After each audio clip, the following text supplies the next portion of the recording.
শোন বাড়ারটা একটা কথা বলছি, তোর দোকান, তোর জিনিস কোন কারিগর বানিয়ে গেছে সেটা আমাদের দেখার দরকার নেই। তার এক্সপিরিয়েন্স আছে কাজের প্রতি, ফলন দেখেই মনে হচ্ছে। চলো আর কি বলে, ন্যাকা চড়াতে হবে না তোমাকে। তোরা দেখলে খালি জিভে আসি জল, আমি এখন কি করে আর রাখবো লুকায়ে। তোর যা গাছে ফলন, যুবক ছেনার লোভ আসবে না শুধু।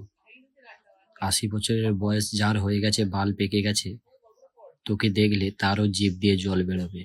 তুই এখন ওই দুটো লাউ নিয়ে গাঁড় মারা। কেন বলছি, এখন তোর ওটা নিচে পরপর ঝুলতে থাকবে। 13 বছর যখন বয়স ছিল তখন মনে ছিল না টপাটপ করার জন্য?